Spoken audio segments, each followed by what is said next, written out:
आदाब। मुझे कहते हैं अजहर शाम और आप देख रहे हैं बदतमीज सच।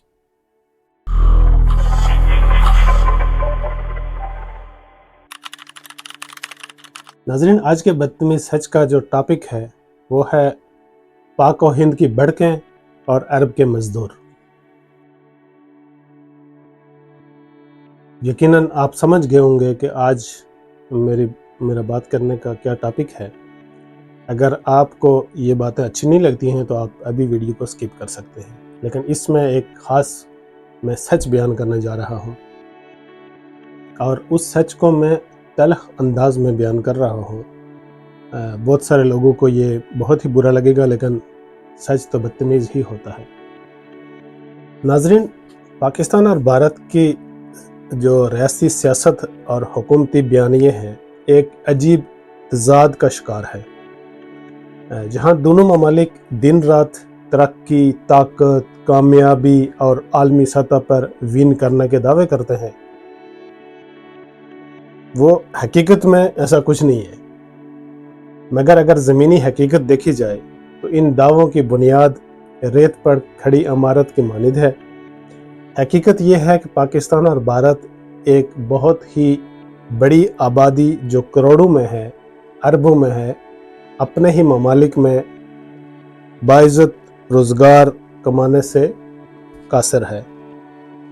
ये आबादी भीतर तालीम और बुनियादी इंसानी सहूलियात से भी महरूम है और ऐसी मजबूरी के तहत ये लोग आज अगर इंटरनेशनल लेवल से कंपैरिजन किया जाए इस चीज़ को तो भारत और पाकिस्तान में लोग $1 यौमिया पर भी काम कर रहे हैं।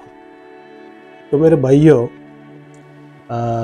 मेरे हमवतनों और मेरे देशवासियों, हकीकत ये है कि आपको एक नया फुदो लगाया जाता है। मेरे भाइयों, ये चीज़ हर अक्ल बालग समझता है, लेकिन मसला ये है कि वहाँ पे डरता है इन लोगों के सामने, इन दहशत गर्दों के सामने, ये हुकूमती दहशत गर्द जो है इनके सामने एक आम इंसान बात करने से डरता है, लिहाजा वो इन चीज़ों का इजहार नहीं कर सकता। भड़कें देखो तो हा हमने ये फतह कर लिया, हमने वो विन कर लिया। भड़कें देखो पाकिस्तान की तो कहते हैं हमने दिल्ली पे झंडा लहराना है। क्यों? पीछे जगह कम रह गई यार, दिल्ली पे जाके झंडा लहराओगे? पीछे इंफ्रास्ट्रक्चर क्या है? एक हंसता बसता मुल्क उजाड़ दिया, इतना बेहतरीन मुल्क, ज़राई मुल्क जिसमें हर तरह का मौसम और हर चीज़ थी, उजाड़ दिया है।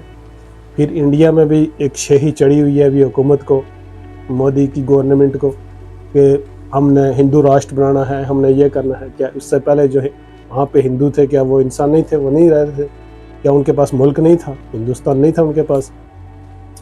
ये सिर्फ हुकूमतें गेम बनाती हैं और वही अपने 90% लोगों को, 90% में इसलिए कह रहा हूँ कि जो 10% बाकी बचा उसमें से 5% वो है जो उनको फंडिंग करता है, चूँकि वो भी उन्हीं के सिलसिले में आता है। इसलिए मैं 90% जो अवाम है, आम इंसान, आम लोग हैं, उनको यरगमाल बना के रखा हुआ है हुकूमती इंफ्रास्ट्रक्चर ने इन दोनों ममालिक के। अगर कभी कोई प्रोग्राम सुना उनका सरकारी सतह पर तो हमने ये इंडस्ट्री लगा ली, हमने ये कर लिया, हमने इतने लोगों को रोज़गार दे दिया, हमने इतने लोगों को रोज़गार दे दिया। मेरे भाइयों, कौन सा रोज़गार है? तुम दोनों लोगों के जो मुल्क है ना, ये मुल्क अरबों के मज़दूरों से चल रहे हैं। अरबों में जो मज़दूर भेजते हो उनकी मज़दूरी से ये मुल्क का इंफ्रास्ट्रक्चर चल रहा है। ये इंडिया में बहुत सारे लोगों को मेरी ये बात बुरी लगेगी कि सिर्फ पाकिस्तान ही नहीं, इंडिया में भी आज ये अरब ममालिक जो है ना, ये 5 ममालिक, दुबई, सऊदी अरब, कतर, बहरीन, ये अगर आज कह दें कि हमने भारतीयों को निकालना है यहाँ से, मैं भारतीयों की बात कर रहा हूँ, अभी इसमें हिंदू मुसलमान का चैप्टर ना खींचिएगा, भारतीयों को निकालना है यहाँ से, देखते हैं आपकी इंफ्रास्ट्रक्चर किधर जाता है, देखते हैं आपकी इकॉनमी किधर जाती है। ये सब टोपी ड्रामे जो शाया किए जाते हैं नेट के ऊपर, भारत तीसरी बड़ी ताकत बनने वाला है, भारत चौथी बड़ी कुव्वत बनने वाला है। मेरे भाइयों, ये आम इंसान को फुदू लगाने का फार्मूला है। अगर आप आम इंसान हो तो मेरे अल्फाज को समझोगे, ये आप लोगों को फुदू लगा रहे हैं, ऐसा कुछ नहीं है। भारत में अभी भी 8 से 10% बच्चे जो हैं वो स्कूल नहीं जाते, और जो जाते भी हैं, अगर उनमें से कह रहा हूँ तो 45% جو بچے ہیں وہ اسکول میں پہلی 2 کلاس میں ہی چھوڑ دیتے ہیں، تعلیم سے محروم، بنیادی ان سہولیات سے محروم، ہزاروں لوگ ہیں جن کو روزگار نہیں ہے، اوپر سے بھارت یہ بن گیا۔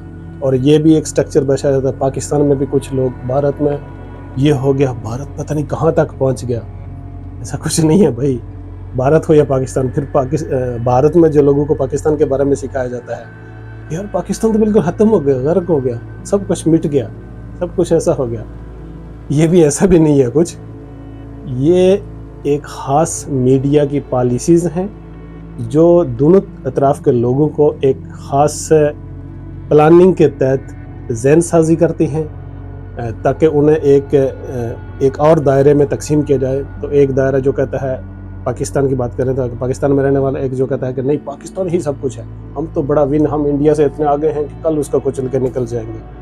دوسرا طبقہ جو پاکستان میں رہتا ہے وہی کہتا ہے نہیں یار، پاکستان جو ہے نا اکانومی بہت لوس گئی ہے، انفراسٹرکچر نہیں ہے ہمارے پاس کچھ ایسا سسٹم نہیں بچا ہے، ہم کمزور ہو گئے ہیں، انڈیا ہم سے زیادہ طاقتور ہو گیا ہے۔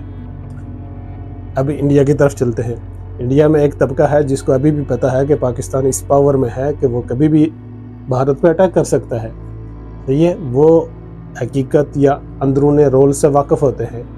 پھر وہاں پہ حکومت ایک ایسا لاوا بھی جاری کرتی ہے باتوں کا، اس کو میں لاوا ہی کہوں گا، کہ پاکستان غرق ہو گیا، ختم ہو گیا، ہم نے پانی بند کر دیا، ہم نے یہ کر دیا وہ کر دیا، پاکستان بچا ہی نہیں، اس کے آگے ہماری جنگ ہی نہیں ہے، ہمارا مقابلہ ہی نہیں ہے، لا ہی نہیں ہے۔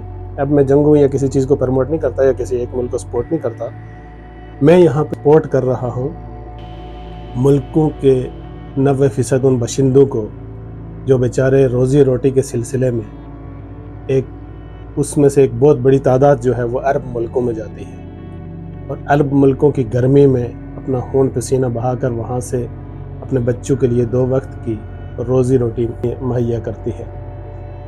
اب ان کی قدر کیا کی جاتی ہے؟ کچھ بھی نہیں۔ اب یہ بہت سارے لوگ میرے ایک دم کہیں گے نہیں قانون میں ہمارے یہ ہے کہ جو انڈین ہے وہ باہر بیٹھ کے ووٹ کر سکتا ہے، کرتے کتنے ہیں بھائی، ہوتا کیا ہے؟ وہ بھی سب گیمیں ہیں، ایسی گیمیں یہ کہ یہ دوسری طرف چل جائے گی یہ بات۔ میں اس ٹاپک پہ بات کرنا چاہتا ہوں کہ آپ کی عوام جو ہے وہ اگر آج عرب ممالک سے زر مبادلہ اپنے ملکوں میں نہیں بھیجے گی تو یہ ملکوں کی کھڑ بھی ختم ہو جائے گی۔ یہ ایسے ادھر سے ٹھس کا جو چکر ہے نا، یہ بھی جب ان کا پیٹ بھرا ہوتا ہے، ارے کیا ڈرامہ ہے یار، کیا ڈرامہ بنایا جاتا ہے لوگوں کو۔ اب بہت سارے لوگ مجھے تنقید کا نشانہ بنائیں گے، لیکن میں حقیقت بیان کرتا ہوں کہ دونوں طرف سے اتنے بہترین قسم کے سرکاری اداکار بیٹھے ہوئے ہیں، اتنی بہترین سرکاری اداکاری کرتے ہیں کہ ان کے سامنے شاہ رخ خان وغیرہ یہ اداکار ہے ہی نہیں یار، یہ ان کو کیا اداکاری آتی ہے؟ اداکار تو اصل حکومت میں بیٹھے ہوئے ہیں، اتنی بہترین، اتنی کانفیڈنس کے ساتھ جو ایک پریزنٹ کرتے ہیں اپنی اداکاری کو کہ آگے والا جو ہے نا وہ اسکرین پہ کیا فزیکل ریل میں دیکھ کر بھی جو ہے نا اس کو یہ لگتا ہے کہ واقعہ یہ سچ ہے، صحیح ہے۔ لہٰذا کوشش کیجئے، آپ اگر خود نہیں سمجھ پائے تو اپنی اولاد کو سمجھائیے، ان لوگوں کے جھانسوں کو سمجھیے، یہ لوگ تمہارے ساتھ کیا کر رہے ہیں، یہ لوگ تمہارے بچوں کا مستقبل بنا رہے ہیں یا بگاڑ رہے ہیں، اس چیز پہ ضرور سوچئے گا۔ یہ لوگ اپنی نسل کو تعلیم حاصل کرنے کے لیے بیرون ملک بھیجتے ہیں، اور آپ کی نسلوں کے لیے ہر سال نیا قانون لے آتے ہیں، نہیں اسکول میں یہ سسٹم ہوگا تو یہ تعلیم صحیح رہے گی، یہ تعلیم ہوگی تو یہ صحیح رہے گا۔ یہ تھوڑا سا انڈیا میں کہہ سکتا ہوں پاکستان کی نسبت جو بھارت میں تھوڑا سا ٹھیک ہے تعلیم کا نظام، لیکن کوئی اتنا خاص VIP نہیں ہے کہ آپ نے بڑی ترقی کر لی، کچھ نہیں ہے۔ جب آپ کا کوئی بچہ باہر جاتا ہے نا بیرون ملک، جب کسی جگہ پہ انٹرویو دے رہا ہوتا ہے تو پھر پتہ چلتا ہے کہ اس کا تعلیمی معیار کیا ہے اور وہ کس لیول کی بات کر سکتا ہے اور کیا جانتا ہے، یا اس کی تعلیم کیا ہے ایکچوئل میں، کیا ڈگری اس نے اٹھائی ہوتی ہے۔ میں نہیں کہتا ہوں کہ اس کے پاس ڈگری نہیں ہوتی، لیکن اس کے پاس نالج کیا ہے یہ پتہ چل جاتا ہے۔ اب یہ دونوں ممالک میں یہ جو پھدو لگا ہوا ہے نا، میرا ویڈیو کا زیادہ مقصد یہ ہوتا ہے کہ یار اس پھدو کو سمجھو۔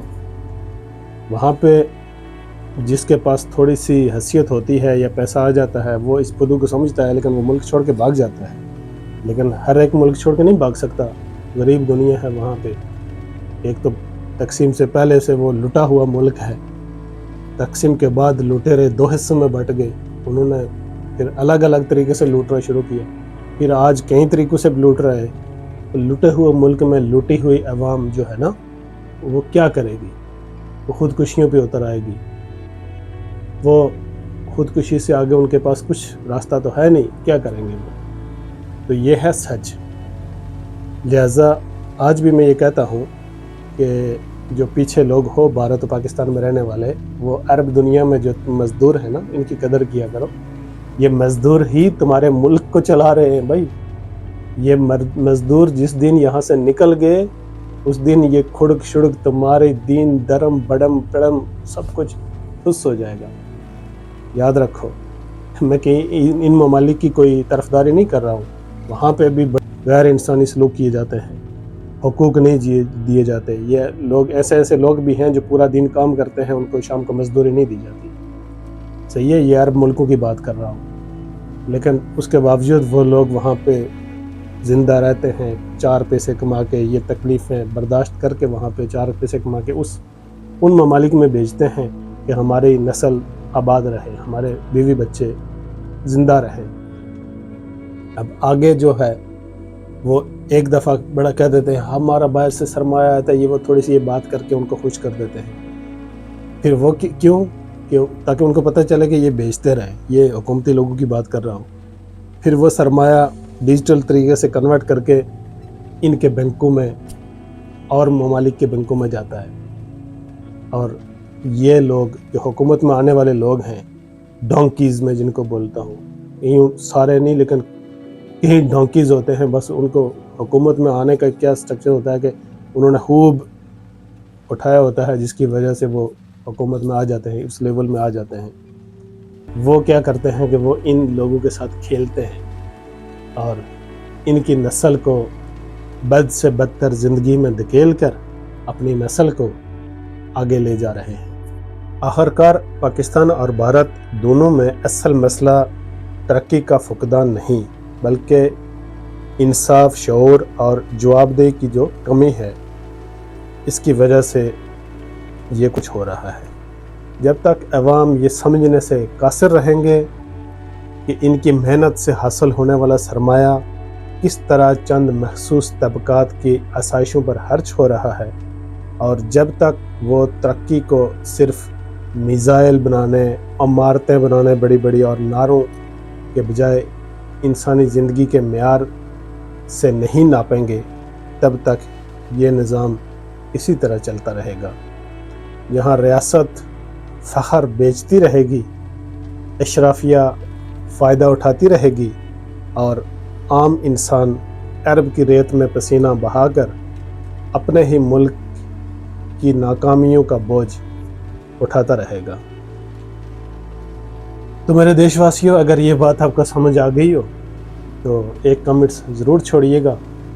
अगर नहीं समझ आई तो फिर भी बहुत बहुत शुक्रिया। इसके साथ ही अपने मेज़बान अज़ब शाम को इजाज़त दीजिए। शुक्रिया।